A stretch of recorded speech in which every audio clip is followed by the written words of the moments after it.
आरंभ है पारादीप प्रसिद्ध विश्वकर्मा पूजा। कलश यात्रा दुलकिला सहर। पारादीप अन्यतम गणपर्व प्रसिद्ध विश्वकर्मा पूजा महोत्सव आज आरंभ होइछि। पाग अनुकूल थिबारु आज विभिन्न अनुष्ठान पक्षर आरंभ होइछि कलश शोभायात्रा। ଏହି ଶୋଭାଯାତ୍ରାରେ ପୁରୁଷ ଓ ମହିଳାମାନେ ସାମିଲ ହୋଇଥିବା ବେଳେ ଆକର୍ଷଣ କେନ୍ଦ୍ରବିନ୍ଦୁ ସାଜିଛି କଳସ ଶୋଭାଯାତ୍ରା। ମହୋଦଧିରୁ ଜଳ ଆଣିବା ପରେ ରୀତିନୀତି ଅନୁଯାୟୀ ଆରମ୍ଭ ହେବ ପୂଜା। ଘଣ୍ଟ ମୃଦଙ୍ଗ ଓ ବାଦ୍ୟର ତାଳେ ତାଳେ ପ୍ରତ୍ୟେକ ପୂଜା ଅନୁଷ୍ଠାନ ପକ୍ଷରୁ ଗୋଟିଏ ପରେ ଗୋଟିଏ କଳସ ଶୋଭାଯାତ୍ରା ଆରମ୍ଭ ହୋଇଛି। ଚଳିତ ଥର ପ୍ରତ୍ୟେକ ପୂଜା କମିଟି ପକ୍ଷରୁ ଆକର୍ଷଣୀୟ ମଣ୍ଡପ କରାଯାଇଥିବା ବେଳେ ପ୍ରବଳ ଜନଗହଳି ଦେଖିବାକୁ ମିଳିଛି। ଦୂରଦୂରାନ୍ତରୁ ଆସୁଥିବା ବହୁ ବ୍ୟବସାୟୀମାନେ ପସରା ଖୋଲିବା ଆରମ୍ଭ କରିଥିବା ଦେଖିବାକୁ ମିଳିଛି।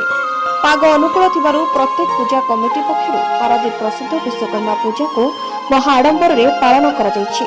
ଆଜିର କଳସ ଶୋଭାଯାତ୍ରାରେ ବନ୍ଦର ନଗରୀ ପାରାଦୀପ ତୁଲୁକୁଥିବା ବେଳେ ପାରାଦୀପ ପ୍ରସିଦ୍ଧ ବିଶ୍ୱକର୍ମା ପୂଜା ମହୋତ୍ସବର ବହୁ ଜନସମାଗମ ହେବ ବୋଲି ଆଶା କରାଯାଇଛି। Bureau report, news Prime, Odisha.